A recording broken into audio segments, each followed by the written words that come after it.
All I get a great cat, baby. You, and I. Girl, now you the ginger. If you know how you the cause it drop. Shit, you know go one person. Love the way you the dance, girl. I am a magic. Why you can't love fire? Mommy, keep it cool. Let's hop in my Maserati. Hello everyone and welcome to another video from your girl Trina. And I'm just gonna say, as usual, please remember to subscribe, like, comment and share if you haven't done so before. In terms of subscription, come on, subscribe and turn your notification bell on so you can know when I drop a video. So from the title, you already know that today's video is going to be on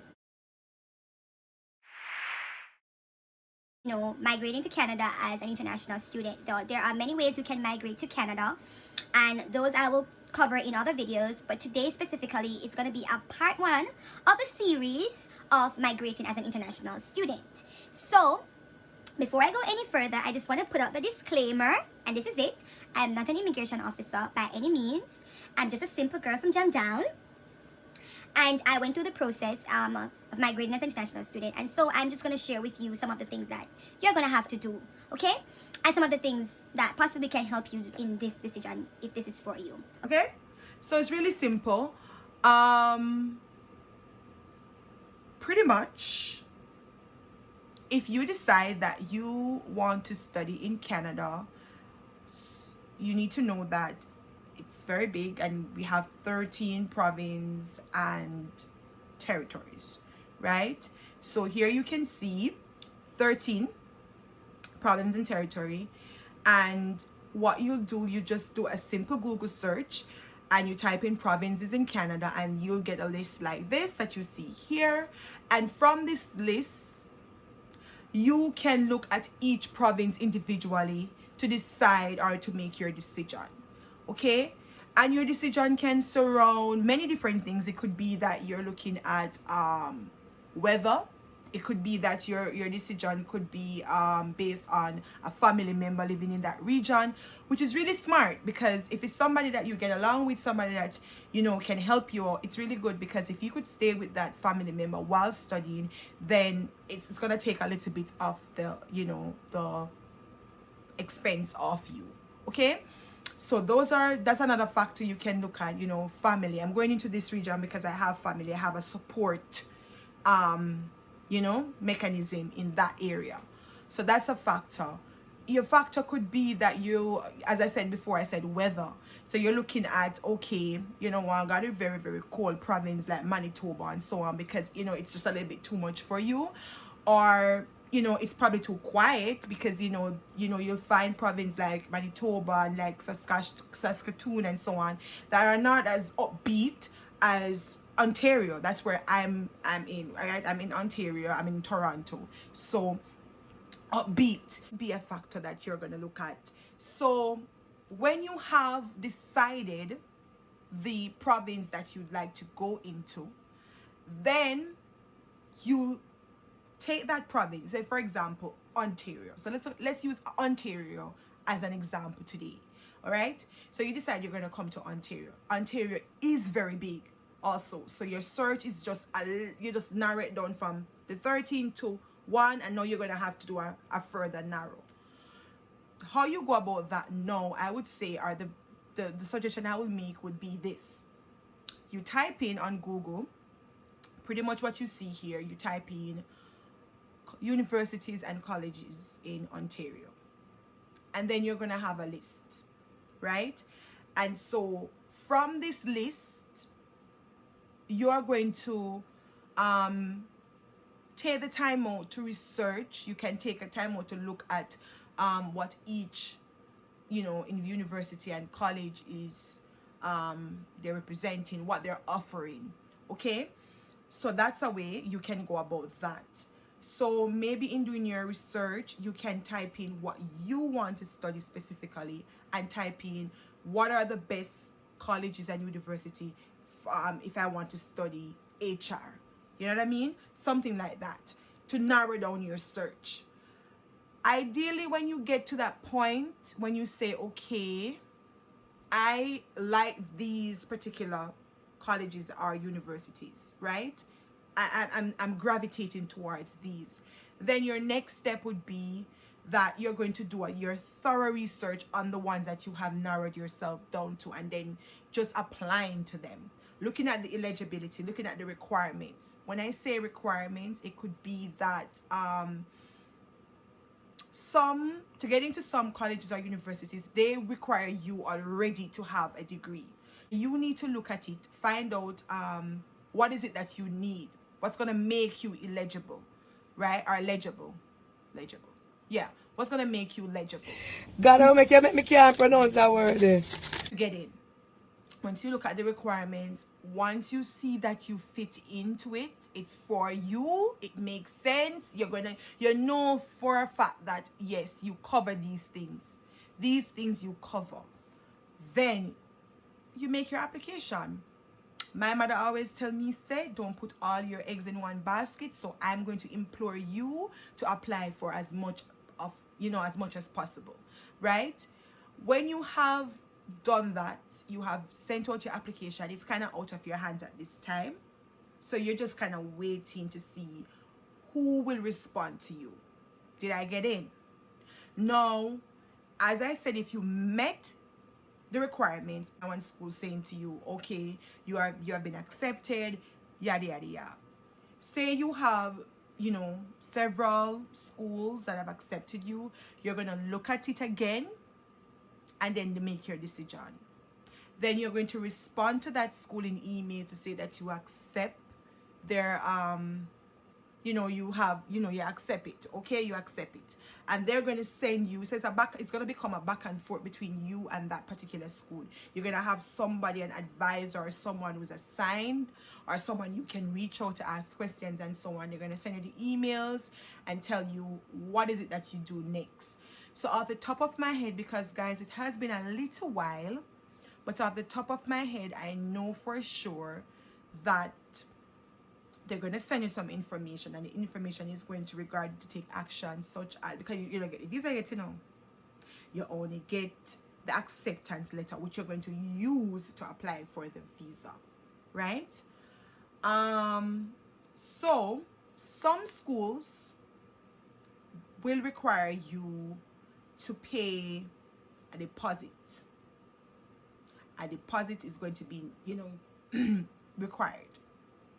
Now, draw a little closer. I'm going to tell you something and share something with you that I didn't find out till the other day, but I'm just going to share it with you, and then you make your decision based on that. So,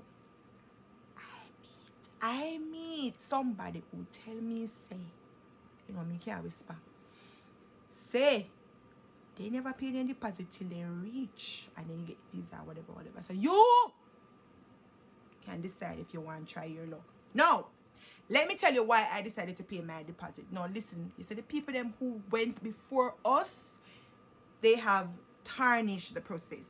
With Jamaicans, sometimes they run for mess around things, right? I will kind of tamper with the process. So with that being said, they're kind of vigilant about certain things. So with paying your deposit, it will kind of give the impression that you're serious about this. You're actually going to come, you're actually going to study, and you're not just trying to reach here through saying you're going to study. Okay, so what I did, I paid my deposit, right? The school is going to provide you with a list of numbers and so on, and the bank you can use and whatever. I use CIBC.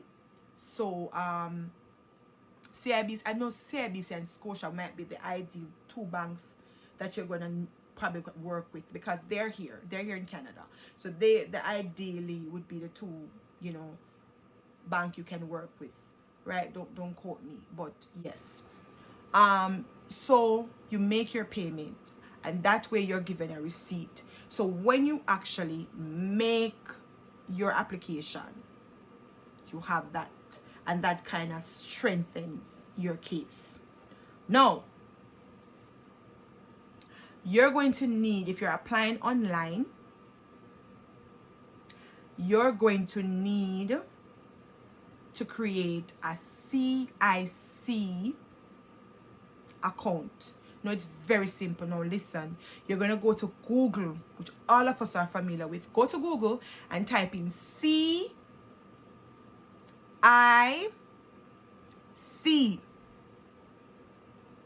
right? And you're going to see something pop up that says sign in or sign up. You're going to click sign up because you don't have an account yet. Sign up. Once you sign up, you're going to create your username, create your password. Then when you get in, you're going to get to the bottom of the page, and then you're going to do apply to come to Canada. And you're just going to be following the steps from there. Apply to come to Canada. You're going to choose study as your option, and then a series of questions you're going to go through for them to generate a list of documents that you're going to need to upload. So once you go through the series of questions and they have generated the documents, then you basically start your application. You're going to have an application form that you're going to need to fill out, and then they're going to have other documents that they're going to ask you to upload. So for example, they may want a digital photo. They're going to need proof of income, because you have to prove how you're going to pay for school, or you're going to pay for your living conditions and whatever, your living arrangement and whatever, accommodation, whatever. So proof of income, proof that you have been accepted. So you're going to upload your acceptance letter right there. Right, so you're gonna get your acceptance and your receipt. That's a deposit receipt that you made. Have them on one PDF and upload it, because listen, it's a little tip. You see, if you upload a document to a particular section and then you upload another one, it erases the one that's there before. So you have to have everything that you want to upload for that segment. Say for example, proof of income. Say you have 3 different documents you want to put up as your proof of income. You would need to have them all in one place, so that when you just do one upload to that section, right, you're going to upload your passport and so on. The documents are going to be there. So all you're doing is just uploading according to what is being asked for. Okay, so as mentioned, the documents, you have uploaded them. I think you're going to need to do a police record as well. That's another document that you might be asked to provide. Yes, you're definitely going to need to provide a police record. I think I do remember this. Okay, so once you have uploaded all the relevant documents that were requested of you, you're going to pay your fees and you submit your application. Okay, so you pay your fees, submit your applications, and then your next step is that you're going to need to go into Kingston to the office. And you're going to go there to do your biometrics, and that's when they're gonna take do your fingerprints. Okay, so you're gonna do your biometrics. It lasts for a lot of years. So even up to now, my biometrics is still valid that I did. So you do your biometrics. I don't remember the cost for that, but I think you need to go with cash. You need cash. Go have cash when you go into that office. Also, another thing that I just thought about was the possibility of COVID. I'm not sure how they're going about the biometrics and going into office. So those are some of the things that you're gonna need to have to maybe do a little bit of a research on and to find out exactly. But in my time, you just went and you did your biometrics. Okay, so at this point now, you're just basically waiting, and then when they get to you, and then I'm just gonna discuss. Yeah, they're gonna get with you, and you'll know if you have been accepted. You're gonna know if yes, they have decided to give you this visa. And so they're gonna call you. I think it's a call. No, you're gonna get a message on your account. Remember the CIC account that you created? You're gonna have that account, and you're gonna get a message to your email to say, they have updated your account. So you're gonna sign into your account, and that's where you're going to find that yes, your visa has been approved. So, or God forbid, denied or whatever. Whatever, not bored. So get your approval, and know you're gonna need to go in to drop off your passport. Okay, so you're going in to drop off your passport so they can stamp the visa in your book, because you're going to need a visa initially to come into Canada. Okay, so that's the purpose of them giving you the visa, because you can't enter without that. So you get your visa. I think you're going to leave your book, and then they will call you when it's ready with the visa. So they'll call you, and then you just go again and then collect your book with your visa. Okay, and that brings me to the end of part 1 of this series. Guys, please remember to like, comment, share, subscribe, and turn on your notification bell for when I drop the next video. And see you next time on Trina's World. Love you.